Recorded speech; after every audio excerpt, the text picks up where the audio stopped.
Deixa eu apresentar aqui direitinho a Ana Pimentel para vocês, deputada federal pelo PT de Minas Gerais, médica, defensora do SUS, professora universitária, pesquisadora de saúde pública, é mestre em saúde pública pela Universidade do Estado do Rio de Janeiro, doutora em saúde pública pela Fundação Oswaldo Cruz, olha só, que bacana. Na Câmara dos Deputados é vice-líder do PT, presidenta da Comissão de Defesa dos Direitos da Mulher, é membro titular da Comissão de Saúde e de Legislação Participativa, preside a Frente Parlamentar Mista do SUS, Frente Parlamentar da Vacina, é coordenadora geral da Frente Parlamentar de Enfrentamento às ISTs, HIV/AIDS e hepatites virais. Além disso, atua como vice-presidenta da Frente Parlamentar Mista de Educação e é uma das coordenadoras da Frente em Defesa das Universidades Públicas. Como é que você consegue ser tanta coisa assim, Ana Pimentel? Tudo bem com você, querida? Tudo bem com você. Então, na verdade, quando a gente vai trabalhar as pautas do mandato, né, a gente toma uma decisão, pode parecer que são muitas ações, mas elas têm uma coerência temática, que é saúde, mulheres e educação superior. Então, são os três temas que, como mandato, como deputada, eu trabalho. Então, tem várias frentes de ação, e política é assim mesmo, né? A gente faz várias, mas muitas dessas ações também são interconectadas, enfim. Mas é com eixo nesses três temas. Não, Saúde pública, mulheres e educação superior. A única coisa que escapa um pouquinho é a Frente Parlamentar Mista da Educação, né? Educação superior, na verdade, porque a frente da educação na Câmara, a vice-presidência dela tem como foco a educação superior, e é exatamente onde que eu estou. E a frente das universidades também. Perfeitamente. Então a gente vai falar, mas vamos falar muito hoje sobre a questão da PEC, do PL do estupro, quer dizer, uma vergonha nacional absoluta, e que hoje, nessa segunda-feira, já amanheceu enfraquecida, mas nós temos de tomar alguns cuidados. Só uma curiosidade, é seu primeiro mandato como deputada? É meu primeiro mandato, foi minha primeira eleição também. A primeira eleição. Bacana. Uma campanha, a gente nunca esquece uma campanha. Ana, fala pra gente como é que tá, primeiro, como é que você recebeu essa proposta, né, na semana passada, de equiparar homicídio a aborto. Como é que você vem lidando com isso e como é que está a resposta, né, da Câmara, da sua comissão, enfim, para esse processo todo aí? Fala um pouquinho para a gente sobre isso. Ana Pimentel. Então, a gente ficou primeiro surpreendida com o fato de colocar um projeto desses no regime de urgência, ou seja, um projeto que visa alterar o Código Penal. Nosso Código Penal é da década de 40, alterá-lo de maneira tão substantiva para criminalizar o aborto, qualquer tipo de aborto, a gente precisa reforçar isso, até a 22ª semana. Então, a primeira questão foi com relação à metodologia escolhida, ou seja, colocar esse projeto em regime de urgência. Um tema que é um tema que merece ser amplamente debatido, um tema que precisa ser muito debatido, inclusive, em cima de evidências científicas, que isso é muito importante, respaldar a decisão das políticas em cima de evidências científicas. Então, a primeira coisa é colocar em regime de urgência. E aí o que a gente ouviu, o que foi falado o tempo todo, é que esse projeto vinha como resposta ao que a STF tinha feito, que era revogar aquela norma técnica do CFM que proibia a indução de assistolia fetal. Ou seja, como uma resposta ao que o STF havia feito, eles construíram o PL para dar um recado para o STF. O que é um grande equívoco, né? Porque, assim, tem vários problemas com relação a isso.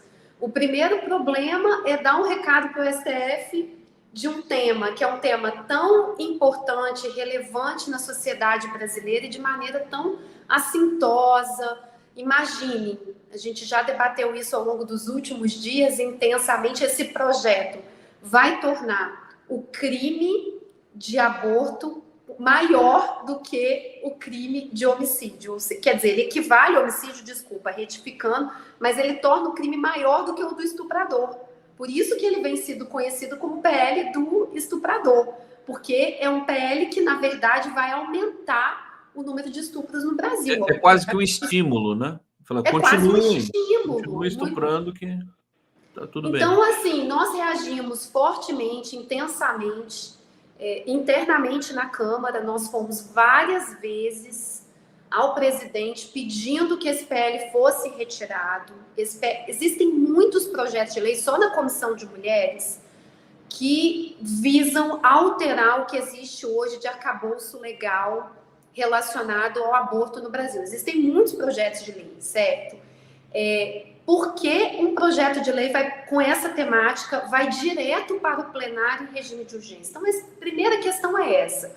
Esse é um tema que merece debate, várias audiências públicas. A gente precisa, por exemplo, caracterizar se o problema é que eles consideram que acima de 22 semanas não deveria acontecer, deveria realizar quaisquer tipos de procedimento, o foco deveria ser melhorar os serviços de abortamento legal no Brasil. Se melhorar os serviços de abortamento legal no Brasil, a gente já diminui muito o número de abortos que acontece acima de 22 semanas, correto? Por que, diante dessa problemática, você quer criminalizar e não melhorar o serviço até 22 semanas, que é uma das ações que poderia contribuir para diminuir o aborto acima de 22 semanas, entende? Aliás, é um problema escandaloso, né? A gente vê relatos de mulheres que chegam no SUS para receber, né, a intervenção, o aborto legal, e são humilhadas, né? São obrigadas a escutar o coração do feto, que são coisas...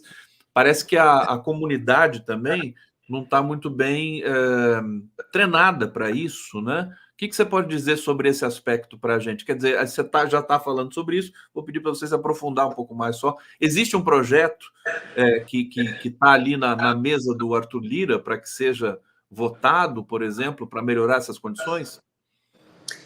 Na verdade, essas condições aí elas não necessitam de novas legislações, porque isso já está legislado. Perfeito. O que precisa, só um dado que é realmente assim escandaloso, é que apenas 200 dos 5.500 municípios brasileiros, ou seja, dá menos de 4%, dá 3,5%, eles oferecem um serviço de aborto legal no Brasil. Então, esse é um dado que mostra como a situação é escandalosa. E aí a resposta para uma situação como essa é fazer um projeto de lei que ainda criminaliza, né, mais. Mas assim, só um parênteses, não devia ser obrigatório que todos os... Exatamente. Nosso papel como parlamento teria que ser fiscalizar e exigir que todos os municípios tivessem, ou pelo menos dentro da rede de saúde, né, que garantisse esse serviço, que é um serviço que está previsto legalmente, né, já está previsto legalmente. Agora, eu queria chamar atenção para dados que você já começou a colocar, que, na verdade, quem são essas mulheres que necessitam desse tipo de atendimento e que hoje, né, que eu estou dizendo, que a gente está especificando acima de 20 semanas, né, que procuram serviços acima de 20 semanas. Primeiro, as mulheres com malformação fetal, cujo feto tem malformação, que são aqueles que já estão previstos, que são os fetos com anencefalia. Essas mulheres, em geral, só conseguem um diagnóstico acima de 20 semanas. Então, se um projeto desse passa, na prática, ele, de fato, impede a realização de aborto de anencéfalos, né, das situações de anencéfalos.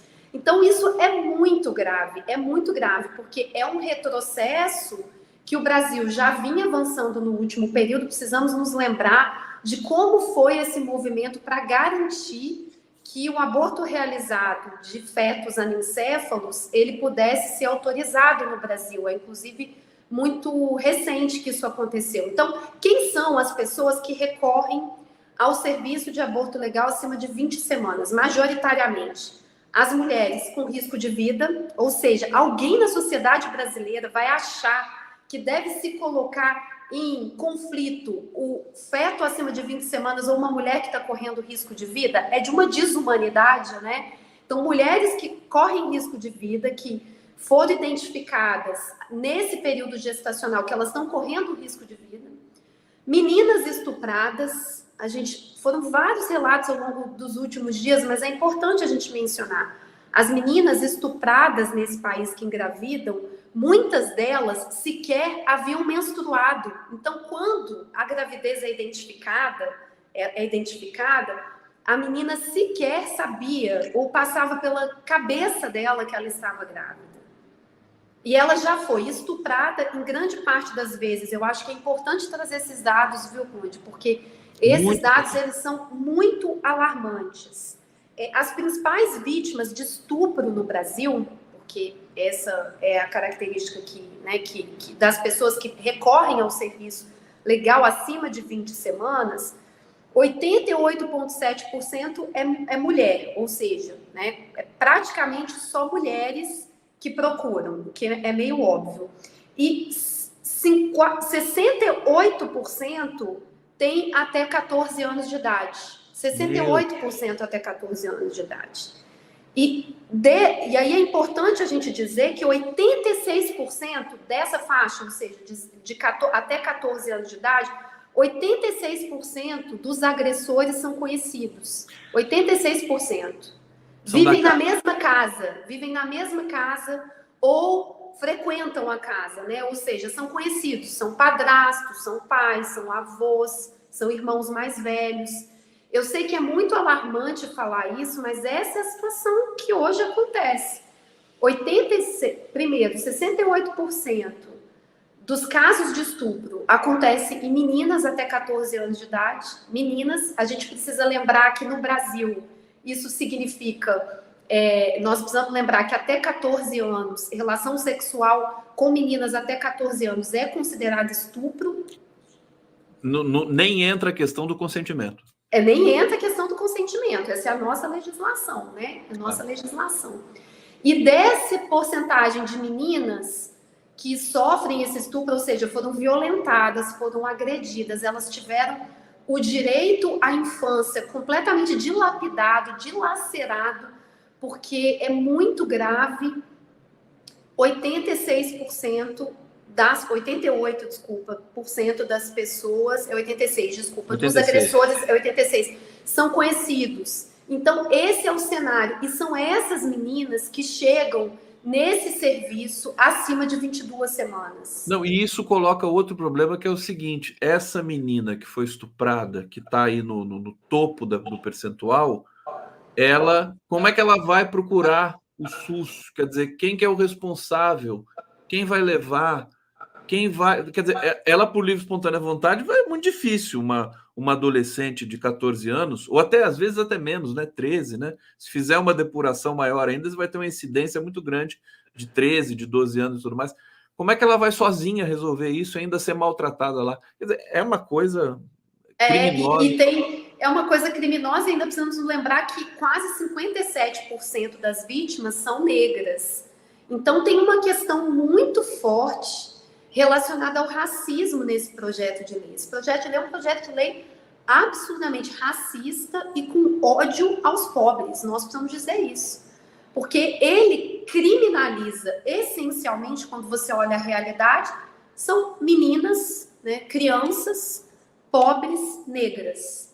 Porque, convenhamos, se acontecer com a família de classe média alta desse país, vai ser realizado sem que isso fique público. Vai ser realizado. Porque essa é a realidade.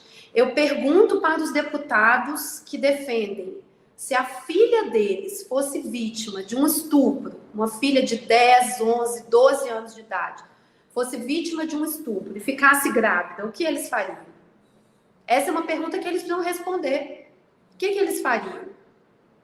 Eles precisam responder esse tipo de pergunta, certo? Porque é preciso muito fazer, né, para eles, né? Também a pergunta. Não, a esquerda precisa trazer. Porque a gente faz esse tipo de pergunta. O que eles fariam? Certo?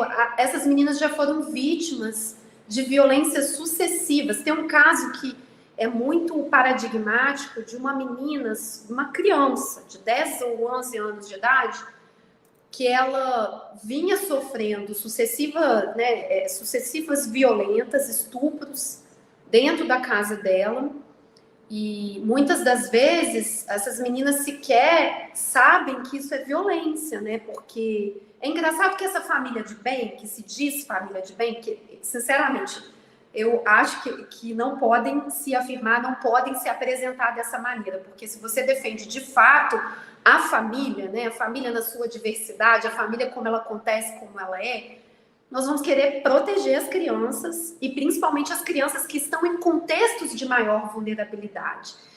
Então eles dizem que não deve ter educação sexual na escola e depois eles dizem que também não pode ter método contraceptivo, direitos sexuais e reprodutivos, ou seja, eles vão permitir que essas meninas tenham cada vez mais ainda situações de agressão, de estupro, de violência sexual nos seus contextos, porque se a gente sabe que 86% dos agressores são pessoas que convivem dentro de casa com essas crianças, existe um risco, essas crianças precisam ter uma educação sexual para elas saberem identificar, inclusive, isso aqui é violência, e aí elas poderem denunciar. Que eu vou voltar ao caso que eu estava comentando antes. Uma menina chega para a mãe super assustada porque estava escorrendo leite nos seios dela. Estava escorrendo leite nos seios dela. Ela não tinha sequer ficado menstruada e ela estava grávida de situação de estupro. Depois o padrasto, ele reconheceu que era o agressor. E essa é uma situação muito paradigmática do tipo de caso. Essa menina, obviamente, estava com muito mais de 20 semanas de gestação quando o leite... ponto de produzir leite.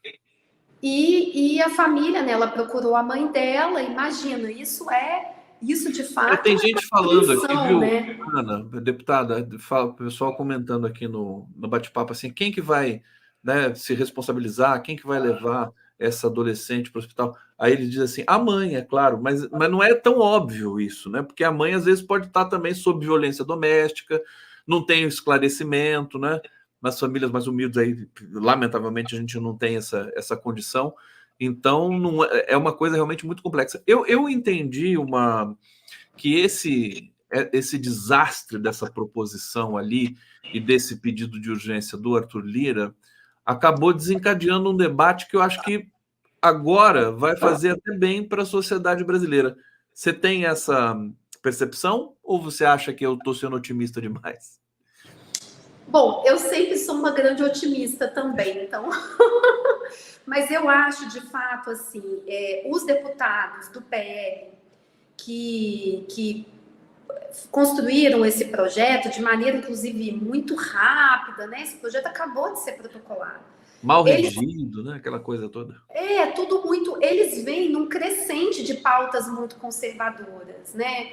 A questão da saidinha, criminalização de todo o uso de drogas. Então, assim, eles vêm num crescente, eles estavam subindo o tom e achando que a sociedade brasileira gravita no mesmo projeto político que eles. E nós sabemos que não.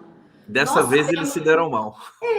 E aí eu vou dizer, Conde, assim, nos últimos anos, inclusive com toda a admiração a respeito aos companheiros homens, assim, mas nós sabemos que a resistência forte ao projeto neoliberal fascista nesse país foi conduzido e protagonizado principalmente pelas mulheres, e com pautas que são pautas que dizem respeito à vida das mulheres, né? Então, é fundamental que nesse momento a gente identifique que a principal reação que nós tivemos à pauta conservadora veio de novo com o protagonismo das mulheres.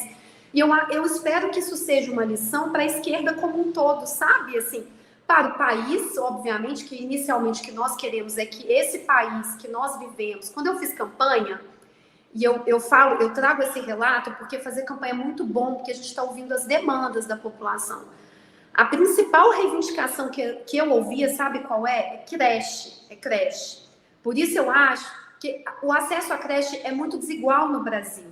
Tem cidades em que ele é universal, tem cidades que não tem qualquer acesso. E dentro de grandes cidades, ele varia também, né? Então, eu dizia, olha, tem uma pauta que é uma pauta importantíssima, e o nosso governo federal, felizmente, a assumiu. O governo federal assumiu a pauta das creches, eu acho que é importante dizer isso, que é uma pauta fundamental para as crianças, e ela é decisiva para as mulheres, para construir igualdade, né, entre homens e mulheres. Então, é uma pauta importantíssima.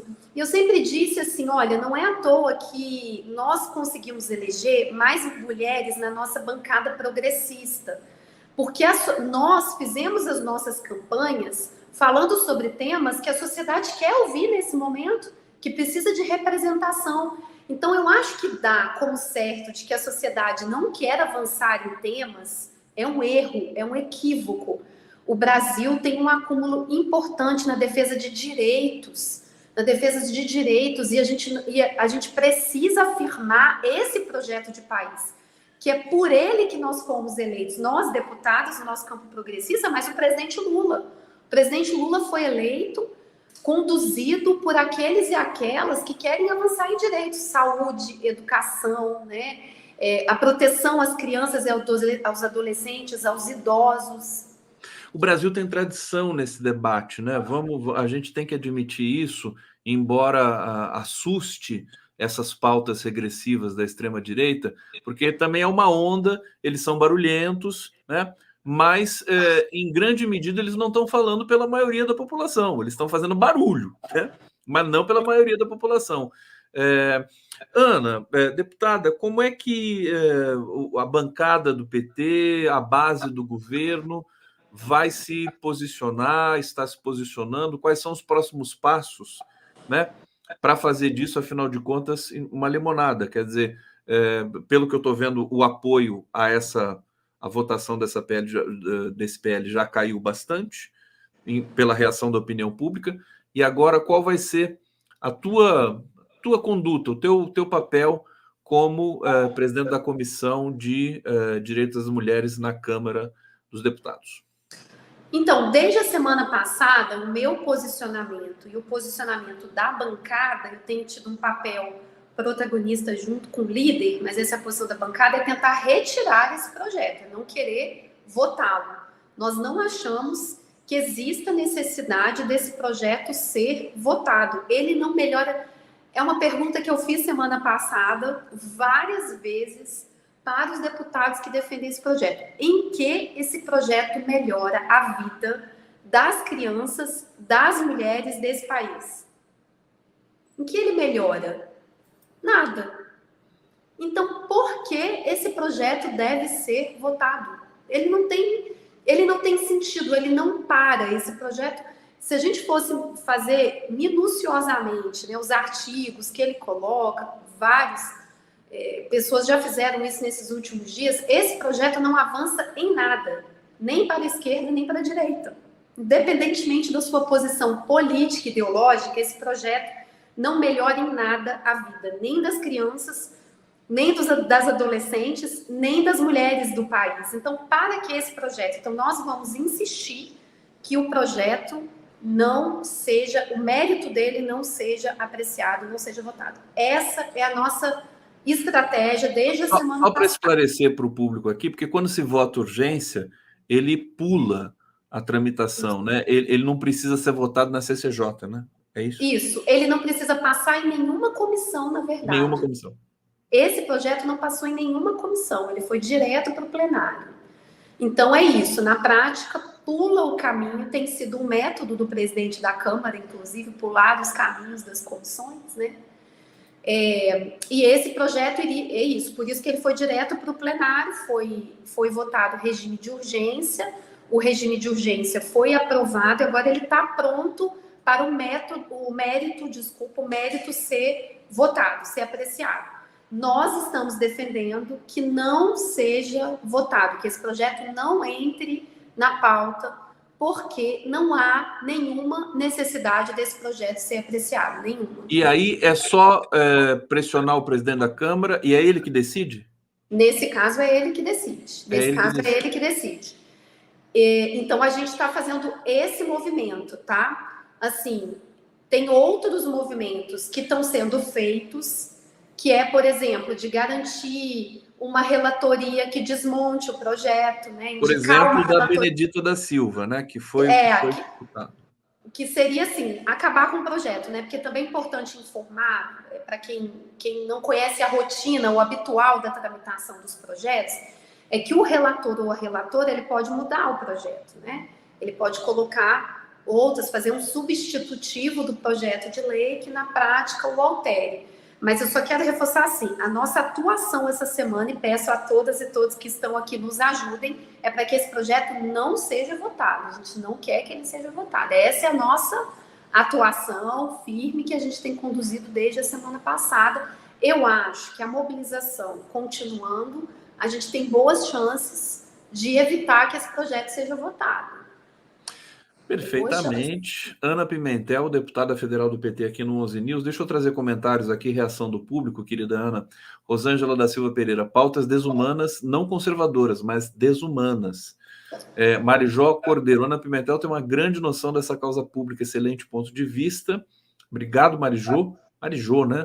Lília Dantas, bom dia, Conde, convidados e todos que assistem essa live. Parabéns à deputada Ana Pimentel, me representa. Ana, eu não vou poder deixar de perguntar para você que imagem bonita é essa que está do lado aí, esse quadro. E tem algum significado especial ou é só... Não tem não. Eu olhei para ele e já pensei na mulher, nos direitos da mulher, nos porque direitos... ele pode ter, né, no movimento circular, assim, né?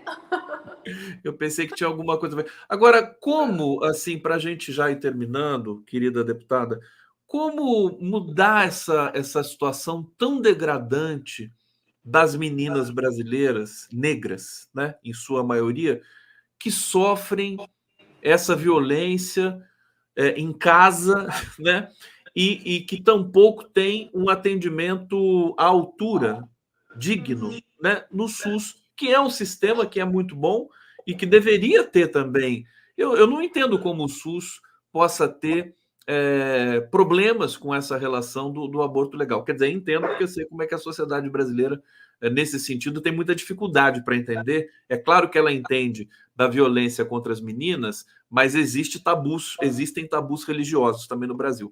Então, eu queria que você falasse um pouco sobre isso, deputada.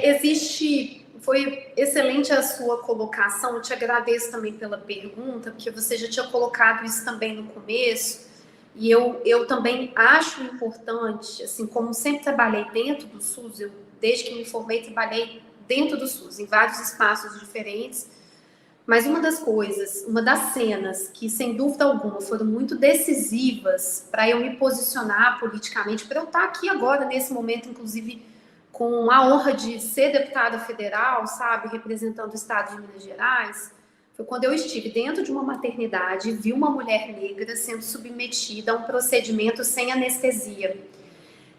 Isso é muito grave, isso é racismo, né? Assim, e você colocou muito bem, o SUS é o maior sistema público de saúde do mundo, ele é um sistema importantíssimo, ele tem muitas qualidades, ele é fundamental, ele garante que cotidianamente a maior parte da população brasileira tem acesso à saúde, e tem acesso à saúde nos seus diferentes níveis, né? Atenção primária, secundária, urgência e emergência, atenção à maternidade.